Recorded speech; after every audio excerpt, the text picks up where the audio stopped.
കുടുംബ കാഴ്ചകളിലേക്ക് സ്വാഗതം. സ്വർഗസ്ഥനായ ഞങ്ങളുടെ പിതാവേ, അങ്ങയുടെ നാമം പൂജിതമാകണമേ. അങ്ങയുടെ രാജ്യം വരണമേ. അങ്ങയുടെ തിരുമനസ് സ്വർഗത്തിലെ പോലെ ഭൂമിയിലുമാകണമേ. അന്നന്ന് വേണ്ടുന്ന ആഹാരം ഇന്ന് ഞങ്ങൾക്ക് തരണമേ. ഞങ്ങളോട് തെറ്റ് ചെയ്യുന്നവരോട് ഞങ്ങൾ ക്ഷമിക്കുന്നത് പോലെ ഞങ്ങളുടെ തെറ്റുകൾ ഞങ്ങളോട് ക്ഷമിക്കണമേ. ഞങ്ങളെ പ്രലോഭനത്തിൽ ഉൾപ്പെടുത്തരുതേ, തിന്മയിൽ നിന്ന് ഞങ്ങളെ രക്ഷിച്ചു കൊള്ളണമേ. ആമേൻ. നന്മ നിറഞ്ഞ മറിയമേ സ്വസ്തി, കർത്താവ് അങ്ങയോടുകൂടെ സ്ത്രീകളിൽ അങ്ങ് അനുഗ്രഹിക്കപ്പെട്ടവളാകുന്നു. അങ്ങയുടെ ഉദരത്തിൻ ഫലമായി ഈശോ അനുഗ്രഹിക്കപ്പെട്ടവനാകുന്നു. പരിശുദ്ധ മറിയമേ, തമ്പുരാൻ്റെ അമ്മേ, പാപികളായ ഞങ്ങൾക്ക് വേണ്ടി ഇപ്പോഴും ഞങ്ങളുടെ മരണസമയത്തും തമ്പുരാനോട് അപേക്ഷിക്കണമേ. ആമേൻ. പിതാവിനും പുത്രനും പരിശുദ്ധാത്മാവിനും സ്തുതി, ആദിയിലെ പോലെ ഇപ്പോഴും എപ്പോഴും എന്നേക്കും. ആമേൻ. ഞാൻ പോവാ, സമയം കുറേയായി. ഇനി നിന്നാ വീട്ടിലെ കാര്യം ഒക്കെ അവതാളത്തിലാവും. എന്നാ നീ പോയിക്കോ, ഞാൻ വൈകുന്നേരേ ഉള്ളൂ. അതുവരെ ഈ ലോകത്തിന് വേണ്ടിയും മറ്റു കുടുംബങ്ങൾക്ക് വേണ്ടിയും മധ്യസ്ഥം പ്രാർത്ഥിക്കാലോ. ശരി.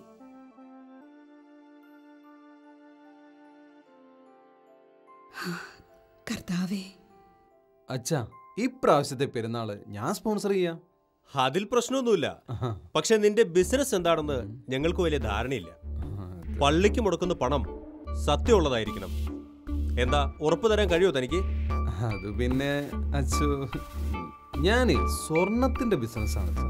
നമ്മൾ ഈ സ്വർണം എടുത്തിട്ട് മറിച്ചു കൊടുക്കുന്ന ഒരു പരിപാടി.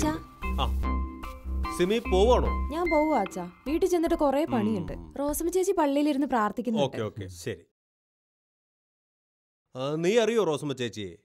അവരുടെ വിശ്വാസം കണ്ട് പഠിക്കണം. എല്ലാ ദിവസവും രാവിലെ പള്ളി വരും. കുർബാനയ്ക്ക് ശേഷം മധ്യസ്ഥ പ്രാർത്ഥനയാ. അതിനുശേഷം എന്തെങ്കിലും പണികൾ ചെയ്ത് വൈകുന്നേരം വീട്ടിൽ പോവുള്ളൂ. എന്താണോ ചിരിക്കുന്നേ? അതൊന്നുമല്ല അച്ഛോ. അച്ഛൻ ഇവരുടെ ഭർത്താവ് ജോസേട്ടനെ കണ്ടിട്ടുണ്ടോ? കണ്ടിട്ടുണ്ട്, മിന്നായം പോലെ. ഞായറാഴ്ച മാത്രം പള്ളി വരും. ഞാനിതുവരെ ഒന്നും സംസാരിച്ചിട്ടില്ല. അത് അച്ഛാ, അച്ഛൻ ജോസേട്ടനോടൊന്ന് സംസാരിക്കണം.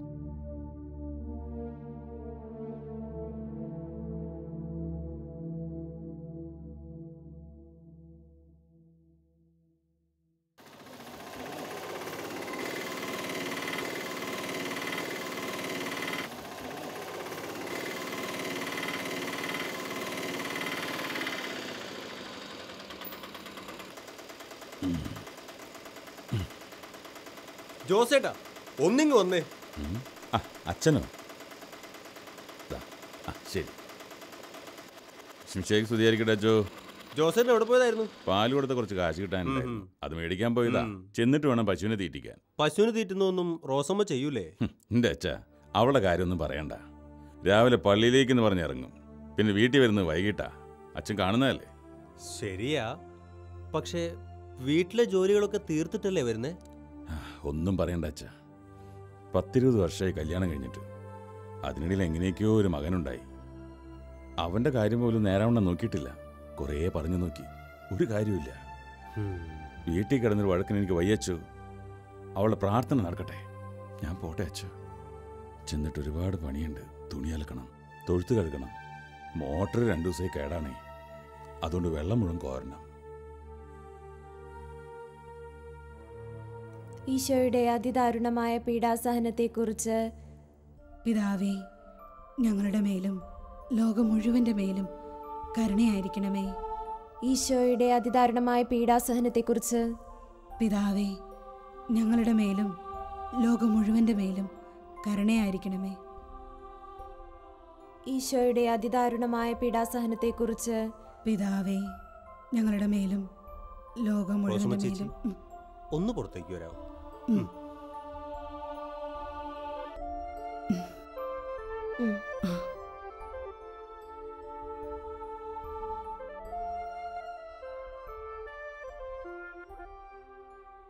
നമ്മുടെ കൂതാശകൾ ഏതൊക്കെയാണെന്ന് അറിയാമോ റോസമ്മ ചേച്ചിക്ക്? പിന്നെ അറിയാച്ചോ. എന്നാലതൊന്ന് പറഞ്ഞേ.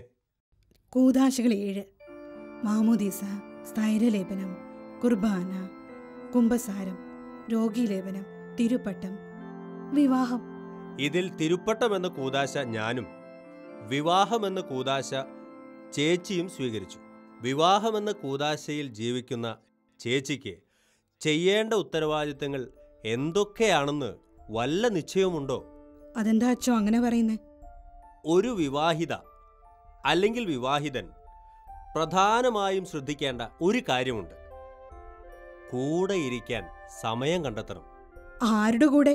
ഭർത്താവിൻ്റെ കൂടെ, ഉം. മക്കളുടെ കൂടെ, മാതാപിതാക്കളുടെ കൂടെ, ദൈവത്തിൻ്റെ കൂടെ. പക്ഷേ ദൈവത്തിൻ്റെ കൂടെ ഇരിക്കുക എന്നതിനെ പള്ളിയിലിരിക്കണമെന്ന് യാതൊരു നിർബന്ധവുമില്ല. ദൈവത്തെ കൂടെ നിർത്തി മറ്റെല്ലാ കാര്യങ്ങളും ചെയ്യാം. പ്രാർത്ഥനയ്ക്ക് കൊടുക്കുന്ന അതേ പ്രാധാന്യം മറ്റു 3 കാര്യങ്ങൾക്കും കൂടി കൊടുക്കുമ്പോഴാണ് ജീവിതം പൂർണ്ണമാവുന്നത്. പള്ളിയിൽ സമയം ചെലവഴിക്കരുതെന്ന് ഞാൻ പറഞ്ഞതിനർത്ഥമില്ല. പക്ഷേ അത് മറ്റുള്ളവർക്കുള്ള സഹായവും സമയവും നിഷേധിച്ചുകൊണ്ടായിരിക്കരുത്. ചേച്ചി ഒന്ന് ആലോചിച്ചു നോക്ക്.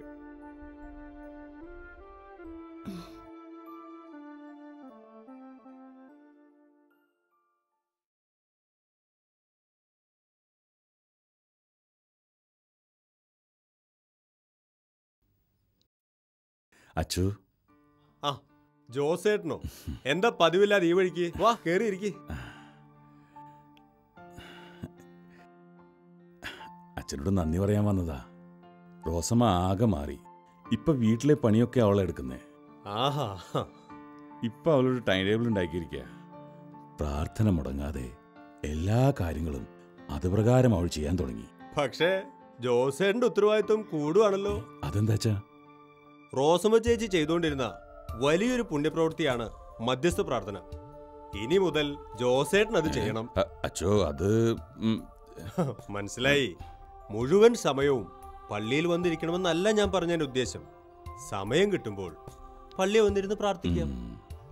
അല്ലാത്ത സമയമുണ്ടല്ലോ, പുല്ല് പറിക്കുമ്പോൾ, യാത്ര ചെയ്യുമ്പോൾ, വെള്ളം കോരുമ്പോൾ, അപ്പോഴൊക്കെ മധ്യസ്ഥ പ്രാർത്ഥനയാവാമല്ലോ. മനസ്സിലായില്ലേ? ചെയ്യാച്ചോ.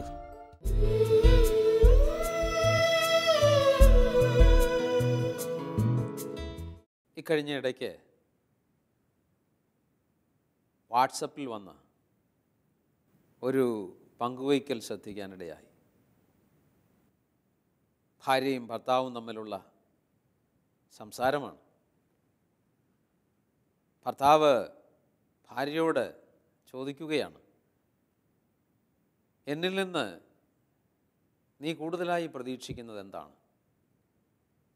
ഞാൻ എങ്ങനെയുള്ള ഒരാളായിരിക്കണമെന്നാണ് നീ ഏറ്റവും കൂടുതൽ ആഗ്രഹിക്കുന്നത്? ഈ ഭാര്യ ചിരിച്ചുകൊണ്ട് പറയുകയാണ്, എൻ്റെ ഭർത്താവ് എന്നോടുകൂടെ എപ്പോഴും ആയിരിക്കണമെന്നാണ് ഞാൻ ആഗ്രഹിക്കുന്നത്. ഈ ഒരു കാര്യം വിവാഹ ജീവിതം നയിക്കുന്ന ദമ്പതികളോട് ഞാൻ ചോദിക്കുകയാണ്. നിങ്ങളുടെ ഭർത്താവിൽ നിന്ന്, നിങ്ങളുടെ ഭാര്യയിൽ നിന്ന് നിങ്ങൾ ഏറ്റവും കൂടുതൽ ആഗ്രഹിക്കുന്നത് എന്താണ്? പലരും പല വിധത്തിൽ സംസാരിക്കാം. ഈ ചോദ്യത്തോട് പലരും പല വിധത്തിൽ പ്രതികരിക്കാം. എങ്കിലും ഞാൻ വിചാരിക്കുന്നു ഏറ്റവും കൂടുതൽ ആളുകൾ ഈ കുടുംബനാഥ പറഞ്ഞ കാര്യം തന്നെയായിരിക്കാം അടിവരയിട്ട് ഏറ്റുപറയുന്നത്. എൻ്റെ ജീവിത പങ്കാളിയിൽ നിന്ന് ഞാൻ ഏറെ ആഗ്രഹിക്കുന്നത് എൻ്റെ ജീവിത പങ്കാളി എൻ്റെ കൂടെ ആയിരിക്കുക എന്നുള്ളതാണ്. ഇത് പറയുമ്പോൾ നിങ്ങൾ ചോദിക്കുമായിരിക്കും, ഇത് എളുപ്പമാണോ? അങ്ങനെയാണെങ്കിൽ വേറെ പണിയൊന്നും നടക്കുകയല്ലോ, സദാസമയം കൂടെ ഇരുന്നാൽ മതിയോ? ഒരുപക്ഷെ ഈ കുടുംബനാഥ തൻ്റെ ഭർത്താവിൻ്റെ ശാരീരിക സാന്നിധ്യം എപ്പോഴും ഉണ്ടായിരിക്കണമെന്ന് മാത്രമായിരിക്കില്ല ആഗ്രഹിച്ചത്. തൻ്റെ ഭർത്താവിൻ്റെ എപ്പോഴുമുള്ള സാമീപ്യം തനിക്കുണ്ടാകണമെന്ന് പറയുമ്പോൾ ആ മാനസികമായ അടുപ്പമായിരിക്കാം ആഗ്രഹിക്കുന്നത്. തൻ്റെ ഭർത്താവിൻ്റെ മനസ്സിൽ താൻ എപ്പോഴും ഉണ്ടാകണം. ഇത് ഭാര്യാഭർത്താക്കന്മാർ ആഗ്രഹിക്കുന്നതാണ്. ഭാര്യാഭർത്തൃബന്ധം ഉറയ്ക്കാൻ, അത് ഫലം ചൂടാൻ വളരെ പ്രധാനപ്പെട്ട കാര്യമാണ് കൂടെ ആയിരിക്കുക. നമ്മൾ ദൈവത്തെക്കുറിച്ച് പറയുമ്പോൾ ദൈവത്തെക്കുറിച്ച് പഠിക്കുമ്പോൾ വിശുദ്ധ ഗ്രന്ഥത്തിൽ കാണുന്ന അതല്ലേ, കൂടെ ആയിരിക്കുന്ന ദൈവം, സദാ കൂടെ ചരിക്കുന്ന ദൈവം. ദൈവത്തെക്കുറിച്ച് ചോദിക്കുമ്പോഴും പറയുമ്പോഴും നിങ്ങൾ ആഗ്രഹിക്കുന്ന അതല്ലേ, എന്നെ സ്നേഹിക്കുന്ന ദൈവം സദാ എൻ്റെ കൂടെ ഉണ്ടാവണം. എന്നെ സ്നേഹിക്കുന്ന ദൈവം എൻ്റെ കാര്യങ്ങളിൽ ശ്രദ്ധാലുവായി എപ്പോഴും എൻ്റെ കൂടെ ഉണ്ടാവണം. ദൈവം സൃഷ്ടിച്ച മനുഷ്യർക്കും ഈ സ്വഭാവം ഉണ്ടാവണം. വിവാഹ ജീവിതത്തിലേക്ക് കടന്നു വരുന്ന ഓരോ ഭർത്താവും ഭാര്യയും സദാ പരസ്പരം കൂടെ ഉണ്ടാവുക, കൂടെ ഇരിക്കാൻ സമയം കണ്ടെത്താൻ പറ്റണം. മാനസികമായ അടുപ്പം മാത്രമല്ല, തൻ്റെ ജീവിത പങ്കാളിയോടൊപ്പം ചിലവഴിക്കാൻ സമയം ബോധപൂർവം കണ്ടെത്തണം. ഞാനോ നിങ്ങളോ ഒരാളുടെ കൂടെ ബോധപൂർവം ഇരിക്കാൻ, സമയം ചിലവഴിക്കാൻ അവസരം കണ്ടെത്തുന്നുണ്ടെങ്കിൽ ആ ആളോട് നമുക്ക് ബന്ധമുണ്ടെന്ന് അതുവഴി പ്രകടമാക്കുകയല്ലേ. നമുക്കിഷ്ടമില്ലാത്ത ആളുകളുടെ കൂടെ സമയം ചിലവഴിക്കാൻ നമ്മൾ ആഗ്രഹിക്കില്ലല്ലോ. ഒരു ഭാര്യയുടെ കൂടെ, ഭർത്താവിൻ്റെ കൂടെ ആ ആളിൻ്റെ ജീവിത പങ്കാളി ആയിരിക്കാൻ സമയം കണ്ടെത്തുന്നു എന്ന് കണ്ടാൽ അതെന്താണ് വ്യക്തമാക്കുന്നത്? അവർക്ക് പരസ്പരമുള്ള സ്നേഹവും ബന്ധവുമാണ്. കൂടെ ആയിരിക്കുന്ന ദൈവത്തെപ്പോലെ ജീവിത പങ്കാളിക്കൊപ്പമായിരിക്കാൻ സാധിക്കണം. ഇത് ആരോഗ്യകരമായി കുടുംബജീവിതത്തെ നയിക്കാൻ വളരെ പ്രധാനപ്പെട്ടതാണ്. ഇങ്ങനെ കൂടെ ആയിരിക്കുമ്പോൾ ജീവിത പങ്കാളിയുടെ കുറവുകൾ കണ്ടെത്തി തിരുത്താൻ പറ്റും. കൂടെ ആയിരിക്കുമ്പോൾ ജീവിത പങ്കാളിയുടെ നന്മകൾ കണ്ടെത്തി പ്രോത്സാഹിപ്പിക്കാൻ സാധിക്കും. ജീവിത പങ്കാളിയുടെ പരിമിതികൾ മനസ്സിലാക്കി പിന്തുണ കൊടുക്കാൻ സാധിക്കും. കൂടെ ഇരിക്കാതെ ഇത് പറ്റുകയില്ല, കൂടെ ചരിക്കാതെ ഇത് പറ്റുകയില്ല. ഒരുപക്ഷെ ഇന്ന് നമ്മുടെ കുടുംബങ്ങളിലുള്ള ഭാര്യാഭർത്തൃ ബന്ധത്തിലുള്ള പല പ്രശ്നങ്ങൾക്കും പരിഹാരം ഇത് തന്നെയാണെന്നാണ് എനിക്ക് തോന്നുന്നത്. കൂടെ ഇരിക്കാനും കൂടെ ചരിക്കാനും സമയം കണ്ടെത്താൻ പറ്റണം. ഇങ്ങനെ സാധിച്ചാൽ മാത്രമേ ജീവിത പങ്കാളിയെ മനസ്സിലാക്കാൻ പറ്റുകയുള്ളൂ.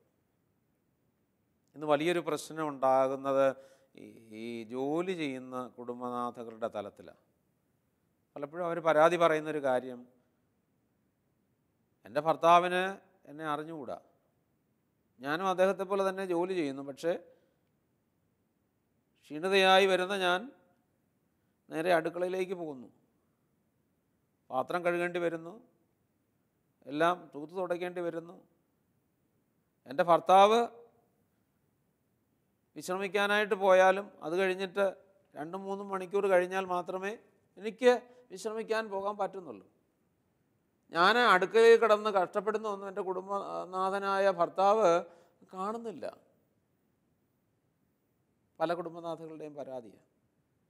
ഞാൻ പറയും, ഈ ഭർത്താവിന് കൂടെ ചരിക്കാൻ പറ്റണം. എൻ്റെ ജീവിത പങ്കാളി അധ്വാനിക്കുന്ന മേഖലകളെ പരിചയപ്പെടാനിടയാവണം. ഇത് ഭർത്താക്കന്മാർ മാത്രം ചെയ്താൽ മതിയോ എന്ന് ചോദിക്കുന്നവരുണ്ടാകും. തീർച്ചയായിട്ടും ഭാര്യമാർക്കും ഇത് സാധിക്കേണ്ടതാണ്. ജോലി ഇല്ലാത്ത കുടുംബനാഥകളുണ്ട്, വീട്ടിലെ ജോലി മാത്രം ചെയ്തു പോകുന്നവരുണ്ട്. കുടുംബനാഥന് കുടുംബത്തിന് വേണ്ടി ജോലി രംഗത്ത് അധ്വാനിക്കുന്നു. തീർച്ചയായും കുടുംബനാഥയ്ക്ക് ആ പ്രവർത്തന രംഗത്തെയൊക്കെ പരിചയപ്പെടാനായിട്ട് സാധിക്കേണ്ടതാണ്. ഏതായാലും ഭാര്യ ഭർത്താക്കന്മാർക്ക് അന്യോന്യം തങ്ങളുടെ ബന്ധം വളർച്ചയിലേക്ക് കൊണ്ടുപോകാൻ പറ്റണമെങ്കിൽ പരസ്പരം കൂടെ ഇരിക്കാൻ, കൂടെ ചരിക്കാൻ സമയം, അവസരങ്ങൾ കണ്ടെത്തണം. ഈ മാതാപിതാക്കൾ ഇത്തരത്തിൽ അവസരങ്ങൾ കണ്ടെത്തി കഴിയുമ്പോൾ ആ കുടുംബം ആരോഗ്യകരമായി മുമ്പോട്ട് പോകും. ഇത്തരത്തിൽ പരസ്പരം സാമീപ്യം നൽകാൻ, കൂടെ ഇരിക്കാൻ സമയം കണ്ടെത്താൻ മാതാപിതാക്കൾ ശ്രദ്ധിച്ചു കഴിയുമ്പോൾ മക്കൾ ഭാവിയിൽ അവരുടെ കുടുംബത്തെ രൂപീകരിക്കുമ്പോൾ ഈ ഒരു മാതൃക അവരനുകരിക്കുമെന്നത് ഉറപ്പായ കാര്യം തന്നെയാണ്. ഇനി ഒരു കുടുംബത്തെ സംബന്ധിച്ചിടത്തോളം ഈ ഭാര്യാഭർത്താക്കന്മാർ മാത്രം കൂടെ ഇരുന്ന് കുടുംബത്തെ മുമ്പോട്ട് നയിച്ചാൽ മതിയോ? ഞാൻ പറയും പോരാ. ഈ ഭാര്യാഭർത്താക്കന്മാർ അന്യോന്യം ബന്ധപ്പെട്ട് കൂടെ ഇരിക്കാൻ സമയം കണ്ടെത്തുന്നത് പോലെ തന്നെ മക്കൾക്കൊപ്പം ചിലവഴിക്കാനിടയാവണം. മക്കൾക്കൊപ്പം മാതാപിതാക്കൾക്ക് സമയം ചിലവഴിക്കാൻ സാധിക്കണം. ഇന്ന് മക്കൾ പരാതി പറയുന്നൊരു കാര്യമുണ്ട്. എന്താണ്? എൻ്റെ പാപ്പയ്ക്കും മമ്മിക്കും എന്നെ മനസ്സിലാകുന്നില്ല, അല്ലെങ്കിൽ ഞങ്ങളുടെ മാതാപിതാക്കൾക്ക് ഞങ്ങളെ മനസ്സിലാകുന്നില്ല. നമ്മൾ സാധാരണ ഒരു ക്ലാസ്സിൽ ഒരു വിഷയം പഠിക്കുന്ന പോലെയാണ്. നമുക്കൊരു വിഷയം എപ്പോഴാണ് പഠിക്കാൻ പറ്റുന്നത്? ആ വിഷയം പഠിപ്പിക്കുന്ന ക്ലാസ്സിൽ ശ്രദ്ധയോടെ സമയം ചിലവഴിക്കുമ്പോഴാണ്. അങ്ങനെയാണെങ്കിൽ മക്കളെ മനസ്സിലാക്കാൻ പറ്റണമെന്നുണ്ടെങ്കിൽ മക്കളോടൊപ്പം സമയം ചിലവഴിച്ചേ മതിയാവും. ചിലപ്പോഴെങ്കിലും മക്കളുടെ പ്രതികരണം മൂലം വിഷമിക്കുന്ന മാതാപിതാക്കളുണ്ട്. എന്ന് പറഞ്ഞാൽ ജീവിതത്തിൽ മക്കളുടെ ലൗകികമായ വളർച്ചയ്ക്ക് വേണ്ടി എല്ലാം ചെയ്തിട്ട് ഒരു സുപ്രഭാതത്തിൽ ഇവർ ഈ മാതാപിതാക്കളെ മറന്ന് വേറെ ബന്ധങ്ങളിലേക്ക് പോകുന്ന സാഹചര്യം ഉണ്ടാകാറുണ്ട്. അങ്ങനെ പോകുന്ന കുഞ്ഞുങ്ങളോട് നിങ്ങളെ സ്നേഹിക്കുന്ന മാതാപിതാക്കളെ ഉപേക്ഷിച്ച് ഈ ഒരു തീരുമാനമെടുത്ത എന്താണെന്ന് ചോദിക്കുമ്പോൾ അവർ തിരിച്ചു ചോദിക്കുന്നൊരു കാര്യമുണ്ട്, എൻ്റെ പപ്പായും മമ്മിയും എന്നാ എന്നെ സ്നേഹിച്ചിട്ടുള്ളത്? അപ്പോൾ കണ്ണീരൊഴുകി ഈ പപ്പായും മമ്മിയും പറയുന്നൊരു കാര്യമുണ്ടല്ലോ, അച്ഛാ ഇത്രയും നാൾ ഈ കാര്യങ്ങളൊക്കെ ചെയ്തത്, ഈ അധ്വാനിച്ചത്, ഈ ഓട്ടം ഓടിയതൊക്കെ ഈ മോക്ക് വേണ്ടിയല്ലേ, ഈ മോന് വേണ്ടിയല്ലേ, എന്നിട്ട് ഞങ്ങൾ അവർക്ക് വേണ്ടി ഒന്നും ചെയ്തില്ല, അവരെ സ്നേഹിച്ചില്ല എന്ന് പറയുന്നത് എന്തുകൊണ്ടാണ്? യഥാർത്ഥത്തിൽ കുഞ്ഞുങ്ങളെ സംബന്ധിച്ചിടത്തോളം ലൗകികമായ ആവശ്യങ്ങൾ പോലെ തന്നെ അവരുടെ മാനസിക ആവശ്യങ്ങളുണ്ട്, വൈകാരിക ആവശ്യങ്ങളുണ്ട്. കൂടെ ഇരിക്കുക, കൂടെ ചരിക്കുക എന്നുള്ളതൊക്കെ വൈകാരികമായ ആവശ്യമാണ്. അതുകൊണ്ട് ഭാര്യാഭർത്താക്കന്മാർ പരസ്പരം സംലഭ്യരായി തീരുന്നത് പോലെ തന്നെ മക്കൾക്ക് മുൻപിൽ അവരെ കേൾക്കാൻ ഇരിക്കുന്നവരായി തീരണം. മക്കൾക്ക് വേണ്ടി സമയം ചിലവഴിക്കുന്നവരായി തീരണം.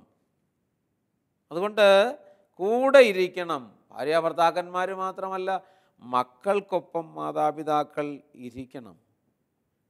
അങ്ങനെ ആകുമ്പോൾ ഭാവി കുടുംബങ്ങൾക്ക് രൂപം കൊടുക്കുന്ന ആ മക്കൾ അന്യോന്യം ഇരിക്കാൻ, അന്യോന്യം കേൾക്കാൻ തയ്യാറാകുമെന്നത് പ്രധാനപ്പെട്ട കാര്യമാണ്. നമ്മുടെ കുടുംബങ്ങളിലൊക്കെ ഇന്ന് മാതാപിതാക്കളുടെ, പ്രായം ചെന്ന മാതാപിതാക്കളുടെ സാന്നിധ്യം അധികമില്ല, എന്നാൽ പോലും ഉണ്ട്. പലപ്പോഴും ഉപേക്ഷിക്കപ്പെടുന്ന ജന്മങ്ങളായി അവർ മാറുന്നുണ്ട്. തങ്ങളുടെ മക്കൾക്ക് മാതൃക നൽകാൻ വേണ്ടി കൂടി ഈ അപ്പൻ്റെയും അമ്മയുടെയും മാതാപിതാക്കൾ ജീവിച്ചിരിപ്പുണ്ടെങ്കിൽ അവരടുത്തായാലും അകലെ ആയാലും അവർക്ക് തങ്ങളുടെ സാമീപ്യം നൽകാൻ പറ്റേണ്ടതാണ്. ഇന്ന് മക്കൾ മാതാപിതാക്കൾക്ക് ഒത്തിരി സൗകര്യങ്ങൾ ചെയ്തു കൊടുക്കുന്നുണ്ട്. പണം ചിലവഴിച്ച് എല്ലാ സൗകര്യങ്ങളും ചെയ്തു കൊടുക്കുന്നുണ്ട്. പക്ഷേ ഇതൊക്കെ ലഭിക്കുമ്പോഴും അവരോട് നിങ്ങളൊന്ന് ചോദിച്ചു നോക്കൂ, ഈ നല്ല ഭക്ഷണവും ഈ നല്ല മുറിയും നല്ല സൗകര്യങ്ങളും ഒക്കെ നിങ്ങൾക്ക് ലഭിക്കുന്നുണ്ട്, ഇതാണോ നിങ്ങൾ ഏറെ ആഗ്രഹിക്കുന്നത്, അതോ മക്കളുടെ സാമീപ്യമാണോ എന്ന് ചോദിക്കുമ്പോൾ അവരെന്ത് പറയും? ഞങ്ങൾക്കിതൊന്നും വേണ്ട, കിടക്കാനായിട്ട് കട്ടിലും കിട്ടണ്ട, വലിയ രുചിയുള്ള ഭക്ഷണവും കിട്ടണ്ട, ഞങ്ങളെ ശ്രദ്ധിക്കാൻ ഹോം നേഴ്സും വേണ്ട, ഞങ്ങളുടെ മക്കളിടയ്ക്കൊക്കെ ഞങ്ങളുടെ അടുത്ത് വന്നാൽ മതി, ഞങ്ങളോടൊന്ന് സംസാരിച്ചാൽ മതി, ഞങ്ങളുടെ കൂടെ ഒന്ന് ഇരുന്നാൽ മതി. നോക്കിക്കേ, അപ്പോൾ മാതാപിതാക്കൾ ആഗ്രഹിക്കുന്നത് എന്താണ്? മക്കളുടെ സാമീപ്യം. കൂടെ ഇരിക്കാൻ, കൂടെ ചരിക്കാൻ മക്കൾ ശ്രദ്ധിക്കുന്നു. ഇങ്ങനെ പറ്റണമെന്നുണ്ടെങ്കിൽ ദൈവം പ്രാധാന്യം കൊടുക്കുന്ന ജീവിതത്തിന് പ്രാധാന്യം കൊടുക്കാൻ പറ്റണം. എന്നെ ദൈവം കരുതിയെങ്കിൽ എനിക്ക് നിന്നെ കരുതാൻ പറ്റണം. ഭാര്യാഭർത്താക്കന്മാർക്ക് സമയം കണ്ടെത്തി അന്യോന്യം സാമീപ്യം നൽകാൻ പറ്റണമെന്നുണ്ടെങ്കിൽ തീർച്ചയായും ദൈവം ജീവിതത്തിന് പ്രാധാന്യം നൽകിയതുപോലെ നൽകാൻ പറ്റണം. മക്കളുടെ ജീവിതത്തിന് ദൈവം പ്രാധാന്യം കൊടുക്കുന്നുണ്ടെങ്കിൽ മാതാപിതാക്കൾക്ക് അവരുടെ ജീവിതത്തിന് പ്രാധാന്യം കൊടുക്കാൻ പറ്റണമെന്നുണ്ടെങ്കിൽ അവരുടെ കൂടെ ചരിക്കാൻ പറ്റണം, മാതാപിതാക്കൾക്കൊപ്പം ചരിക്കാൻ പറ്റണം. ഇത് നമ്മുടെ ജീവിതത്തിൽ പ്രധാനപ്പെട്ടതാണെന്നുള്ള ബോധ്യത്തോടെ പ്രായോഗികമാക്കാൻ സാധിക്കട്ടെ എൻ്റെ പ്രിയ സഹോദരങ്ങളെ. ഇത്തരത്തിലുള്ള സാമീപ്യങ്ങൾ യാഥാർത്ഥ്യമാക്കാൻ നമുക്ക് പറ്റണമെങ്കിൽ, കൂടെ ഇരിക്കാൻ, കൂടെ ചരിക്കാൻ പറ്റണമെന്നുണ്ടെങ്കിൽ പ്രധാനപ്പെട്ട ഒരു കാര്യം ദൈവത്തിനൊപ്പം നമുക്ക് ചരിക്കാൻ ഇരിക്കാൻ പറ്റണമെന്നുള്ളതാണ്. ഇന്ന് എല്ലാവരും തിരക്കിലും ബഹളത്തിലുമാണ്. ആർക്കും ഒപ്പം ഇരിക്കാൻ പറ്റാത്ത എന്തുകൊണ്ടാണ്? ദൈവത്തിനൊപ്പം ഇരിക്കാൻ പറ്റുന്നില്ല, ദൈവത്തിനൊപ്പം ചരിക്കാൻ പറ്റുന്നില്ല. എനിക്ക് എന്നോട് ബന്ധപ്പെട്ട് നിൽക്കുന്ന ആളുകൾക്കൊപ്പം ചരിക്കാൻ ഇരിക്കാൻ പറ്റണമെന്നുണ്ടെങ്കിൽ എൻ്റെ ദൈവത്തോടൊപ്പം എനിക്ക് ചരിക്കാനും ഇരിക്കാനും പറ്റണം. എൻ്റെ മക്കളെ എനിക്ക് കേൾക്കാൻ പറ്റണമെന്നുണ്ടെങ്കിൽ ആദ്യമേ എൻ്റെ ദൈവത്തെ എനിക്ക് കേൾക്കാൻ പറ്റണം. അതുകൊണ്ട് അടിസ്ഥാനപരമായ ഒരു തലം അതുതന്നെയാണ്. നമുക്ക് ആലോചന നടത്താം, ആത്മശോധന ചെയ്യാം. നമ്മുടെ ബന്ധത്തെ, പ്രത്യേകിച്ച് നമ്മുടെ കുടുംബ ബന്ധങ്ങളെ കൂടുതൽ നവീകരിക്കുന്നതിന് ശ്രദ്ധിക്കാം. ഞാൻ ഈ പറഞ്ഞ തരത്തിൽ സാമീപ്യം നൽകുന്ന, സംലഭ്യരാകുന്ന ഒട്ടേറെ മാതാപിതാക്കളുണ്ട്, ഭാര്യ ഭർത്താക്കന്മാരുണ്ട്. അത്തരത്തിലുള്ള ഒരു കുടുംബത്തെയാണ് നാം ഇപ്പോൾ പരിചയപ്പെടാനായി പോകുന്നത്. നമുക്കവരുടെ വാക്കുകളെ, സാക്ഷ്യത്തെ ശ്രദ്ധിക്കാം.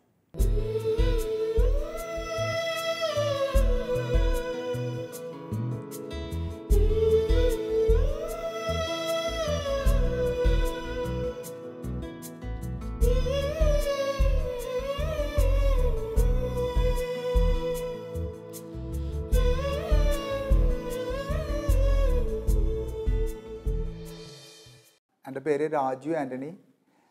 തൃശ്ശൂർ ജില്ലയിലെ തിരൂർ എന്ന സ്ഥലത്താണ് ഞാൻ ജനിച്ചു വളർന്നത്. ഇപ്പോൾ ഞാൻ താമസിക്കുന്നത് അതിനടുത്തുള്ള കോലഴി എന്ന സ്ഥലത്താണ്. ഇവിടെ വീട് വെച്ച് കുടുംബത്തിൽ നിന്ന് മാറി താമസിക്കുകയാണ്. അപ്പച്ചനും അമ്മച്ചിയും അനിയനും അനിയത്തിയും അടങ്ങുന്ന ഒരു കുടുംബമാണ് എൻ്റേത്. മൂത്ത ആളാണ് ഞാൻ. അനിയൻ തറവാട്ടിൽ താമസിക്കുന്നു, അനിയത്തി വിദേശത്താണ്. എൻ്റെ ജീവിതത്തിലെ കുടുംബം എന്ന് പറയുന്ന ഒരു ഇൻസ്റ്റിറ്റ്യൂഷൻ അല്ലെങ്കിൽ ഒരു ഇതിനു വേണ്ടി വളരെയധികം പ്രാധാന്യം കൊടുക്കുന്ന ഒരു വ്യക്തിയാണ്. മാതാപിതാക്കളുടെ കൂടെയും സഹോദരന്മാരുടെ കൂടെയൊക്കെ പരമാവധി സമയം ചെലവഴിക്കാനായിട്ട് പരിശ്രമിച്ചുകൊണ്ടാണ് ഞാൻ വളർന്നത്. അതിനുശേഷം വിവാഹം എന്ന വലിയ കുദാശയിലൂടെ കടന്നു വന്നപ്പോൾ കുടുംബത്തിൻ്റെ പ്രസക്തി ഒന്നും കൂടി കാതലായി മനസ്സിലാക്കാനായിട്ട് സാധിച്ചു. അതിനെന്നെ ഉപകരിച്ച രണ്ട് ഘടകങ്ങൾ. ഒന്ന് ജീസസ് യൂത്തിലൂടെയുള്ള പ്രവർത്തനങ്ങളും, രണ്ടാമത് അതിന് ശേഷം വിവാഹത്തിന് ശേഷം ലോഫ് എന്ന പ്രസ്ഥാനത്തിലൂടെ കടന്നു വന്ന് കുടുംബത്തിൻ്റെ പ്രാധാന്യത്തെക്കുറിച്ച് മനസ്സിലാക്കാൻ ഇടയാക്കിയതുമാണ്. അതിനുശേഷം ഞങ്ങളിവിടെ താമസം ആക്കിയിട്ട് ഇപ്പോൾ 6-7 വർഷമായി ഈ കോലഴി ഭാഗത്ത്. കുടുംബത്തിന് വേണ്ടി വളരെയധികം പ്രാധാന്യം കൊടുക്കാനായിട്ട് ബോധപൂർവം പരിശ്രമിക്കുന്നുണ്ട്. ഞങ്ങൾ 2 പേരും ഭാര്യയും ഭർത്താക്കന്മാരും ബാങ്ക് ഉദ്യോഗസ്ഥരായിരുന്നു. ഞങ്ങളുടെ വിവാഹം കഴിഞ്ഞ് 11 വർഷത്തോളം ഞാൻ ബാങ്കിൽ ഉണ്ടായിരുന്നു. ഇപ്പോൾ ഒരു 1.5 വർഷമായിട്ട് ഒരു ബ്രേക്ക് എടുത്തിരിക്കുകയാണ് ബാങ്കിങ് ജോലിയിൽ നിന്ന്. ബാങ്കിങ്ങിൻ്റെ അവസ്ഥയിൽ ഇപ്പോൾ ഇന്നത്തെ കാലത്ത് ബാങ്കിങ് ജോലി എന്ന് പറയുന്നത് വളരെ ചാലഞ്ചിങ് ആയിട്ടുള്ള ഒരു ജോലിയാണ്. കാലത്ത് 8:30 പോയി കഴിഞ്ഞാൽ വൈകുന്നേരം അതേ സമയം 8 മണി 8:30 കൂടിയിട്ടാണ് ഞങ്ങൾ മടങ്ങി വരാറ്. അതിൻ്റെ ഇടയ്ക്ക് ഞങ്ങൾ 3 കൊച്ചുങ്ങളെ വളർത്തി തമ്പുരാൻ്റെ ഹിതത്തിന് അനുസരിച്ച് വളർത്തിക്കൊണ്ടുവരാനായിട്ട് പരിശ്രമിക്കുകയാണ്. അതിന് എൻ്റെ വീട്ടുകാരും എൻ്റെ കുടുംബവും എല്ലാം, എൻ്റെ മാതാപിതാക്കളും എൻ്റെ സഹോദരങ്ങളെല്ലാം വളരെയധികം സഹായങ്ങൾ ചെയ്തു. ഞാനും എൻ്റെ ഭാര്യ സൗമ്യയും ഈ 3 കൊച്ചുങ്ങളെ വളർത്തിക്കൊണ്ടുവരാനായിട്ട് വളരെയധികം പരിശ്രമങ്ങൾ ഇപ്പോഴും ചെയ്തുകൊണ്ടിരിക്കുകയാണ്. ദൈവത്തിൻ്റെ ഹിതമനുസരിച്ച്, ദൈവത്തിൻ്റെ മാതൃകയനുസരിച്ച്, ദൈവപുത്രൻ്റെ മാതൃകയനുസരിച്ച് അവരെന്നെ വളർത്തിക്കൊണ്ടുവരാനായിട്ട്, നല്ലതും ചീത്തയും എന്തെന്ന് മനസ്സിലാക്കി കൊടുത്ത് വളർത്തിക്കൊണ്ടുവരാനായിട്ട് വളരെയധികം ഞങ്ങൾ പരിശ്രമിക്കുന്നുണ്ട്. കുടുംബത്തിനോടൊപ്പം സമയം ചെലവഴിക്കാനായിട്ട് ഞാൻ എപ്പോഴും പരിശ്രമിക്കുന്നുണ്ട്. അപ്പച്ചൻ്റെയും അമ്മച്ചിയുടെയും അടുത്ത് ഇപ്പം ഞങ്ങൾ മാറി താമസിച്ചാലും മിക്കവാറും എല്ലാ ദിവസങ്ങളിലും ഞങ്ങൾ അവിടെ ചെല്ലും. ഞങ്ങൾ പലപ്പോഴും അവരുടെ സന്ധ്യാസമയത്ത് ചെല്ലണമെങ്കിൽ അവിടുത്തെ കുടുംബ പ്രാർത്ഥനയുടെ കൂടെ പങ്കുചേരുകയും അവരോടൊത്ത് ഭക്ഷണം കഴിച്ചതിന് ശേഷം അവിടെ നിന്ന് ഇങ്ങോട്ട് വരികയും ചെയ്യുന്നു. ഇതിപ്പോഴും തുടർന്നു കൊണ്ടിരിക്കുകയാണ്. ഞങ്ങൾ മാറി താമസിച്ചാലും ഇതിനൊരു കോട്ടവും ഇതുവരെ സംഭവിച്ചിട്ടില്ല. വളരെ സ്നേഹത്തിലാണ്. അനിയനാണ് എൻ്റെ ബെസ്റ്റ് ഫ്രണ്ട്, ബിജു ആൻ്റണി. അദ്ദേഹം അധ്യാപകനാണ്. അപ്പോൾ അങ്ങനെയുള്ളൊരു ജീവിതത്തിൻ്റെ അവസ്ഥയിലൂടെയാണ് ഞങ്ങൾ കടന്നു പോകുന്നത്. ഉപരിയായിട്ട് കഴിഞ്ഞ 2 വർഷം മുമ്പാണ് ഞാനും സൗമ്യയും 3ാമത്തെ കൊച്ചിനെ ആവാനായിട്ടുള്ള ഞങ്ങൾ തീരുമാനം എടുക്കുകയും, അപ്പോൾ ഞങ്ങളൊരു തീരുമാനം എടുത്തു. 3ാമത്തെ കൊച്ചായി കഴിഞ്ഞാൽ നമ്മളുടെ ഇപ്പോഴത്തെ ഈ ബാങ്കിങ് കരിയർ നമുക്ക് ചിലപ്പോൾ ബുദ്ധിമുട്ടുണ്ടാക്കും കുടുംബജീവിതത്തിൻ്റെ ഒരു അവസ്ഥയിൽ. അങ്ങനെ ഞങ്ങൾ രണ്ടുപേരും, സൗമ്യയാണ് ആദ്യം ബാങ്കിങ് ജോലിയിൽ നിന്ന് വിരമിച്ചത്. അവൾ പറഞ്ഞു ബാങ്കിങ് ജോലി ഞാൻ അവസാനിപ്പിക്കുകയാണ് മൂന്നാമത്തെ കൊച്ചിനോട് ചേർന്ന്. കുട്ടികളെ തന്നെ കുറേയും കൂടി വളർത്തി കൊണ്ടുവരാനായിട്ട് എനിക്കത് ആവശ്യമുണ്ട് എന്ന് പറഞ്ഞ് പുള്ളി അങ്ങനെ ബാങ്കിങ് ജോലിയിൽ നിന്ന് വിരമിക്കാനുണ്ടായത്. ദൈവത്തിൻ്റെ കൂടെ ഇരിക്കാൻ പരമാവധി സമയം കണ്ടെത്തുക എന്നതിനേക്കാൾ ഉപരിയായിട്ട് കുടുംബ പ്രാർത്ഥനയാണ് ഞങ്ങളുടെ ജീവിതത്തിൻ്റെ അടിസ്ഥാന ഘടകം.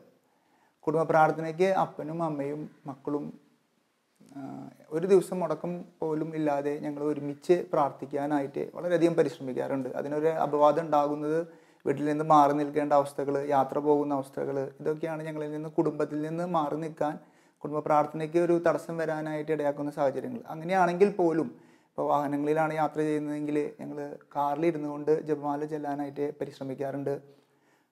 മക്കൾ ചെറുപ്പം മുതലേ തന്നെ മാതാവിൻ്റെ ഭക്തിയിലും കുടുംബ പ്രാർത്ഥനയിലൊക്കെ അവർ സജീവമായിട്ട് പങ്കെടുക്കുന്നുണ്ട്. പിന്നെ ഞങ്ങളുടെ ലോഫ് എന്ന പ്രസ്ഥാനത്തിലൂടെ കടന്നു പോകുമ്പോൾ ഞങ്ങൾ ധ്യാനങ്ങളിലേക്ക് കടന്നു പോകാറുണ്ട്. വർഷത്തിലുള്ള റെസിഡൻഷ്യലായിട്ടുള്ള ധ്യാനങ്ങൾ, അതുപോലെ തന്നെ മാസങ്ങളിൽ കടന്നു വരുന്ന അക്കാഡമിക്കും സ്പിരിച്വലായിട്ടുള്ള ക്ലാസ്സുകൾ, അതിനൊക്കെ ഞങ്ങൾ കുടുംബമായിട്ടാണ് പലപ്പോഴും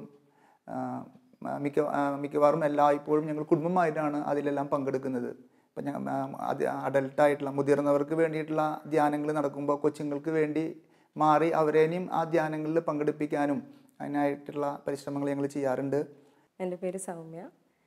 എൻ്റെ വീട് കോയമ്പത്തൂരാണ്, കുഞ്ഞമുത്തൂർ എന്ന് പറഞ്ഞ സ്ഥലത്ത്. കല്യാണം കഴിഞ്ഞ് 13 വർഷമായി. എനിക്ക് എന്നെ സംബന്ധിച്ച് എങ്ങനെയാണെന്ന് വെച്ചാൽ കോയമ്പത്തൂരുള്ള കൾച്ചറും ഇവിടുത്തെ കൾച്ചറും നേരെ തിരിച്ചായിരുന്നു. ഇവിടെ വന്നു കഴിയുമ്പോൾ കുറച്ചും കൂടെ എല്ലാവരും കുറേ ആൾക്കാരെ കണ്ടുമുട്ടാൻ സാധിച്ചു, കുറേ പേരായിട്ട് സംസാരിക്കാൻ പറ്റി.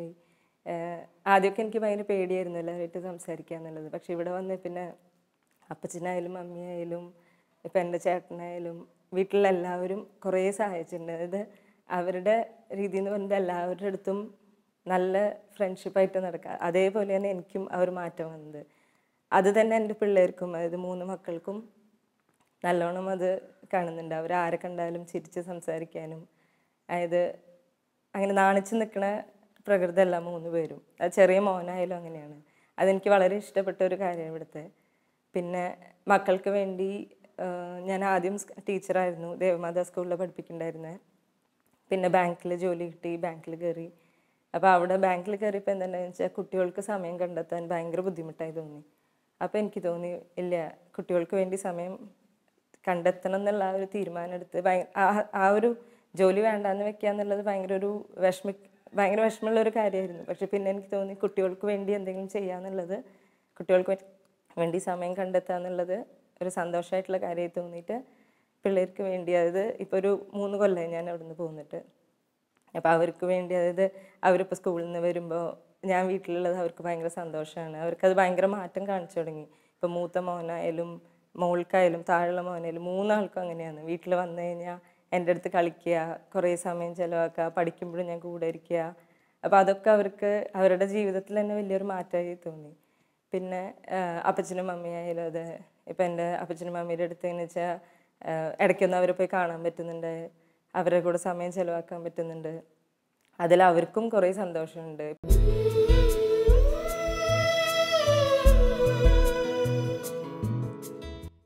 നമുക്ക് പ്രാർത്ഥിക്കാം. കർത്താവായ ദൈവമേ, അവിടുത്തെ കൃപകൾക്ക് മുമ്പിൽ ഞങ്ങൾ ശിരസ് നമിക്കുന്നു. ഞങ്ങളുടെ കുടുംബത്തിൽ അവിടുന്ന് നാഥനായി വാഴണമേ. ഞങ്ങളുടെ വിചാരങ്ങളെയെല്ലാം അവിടുന്ന് നിയന്ത്രിക്കണമേ. കർത്താവായ ഈശോയെ, അവിടുന്ന് എപ്പോഴും ഞങ്ങൾക്ക് സമീപസ്ഥനാണ്.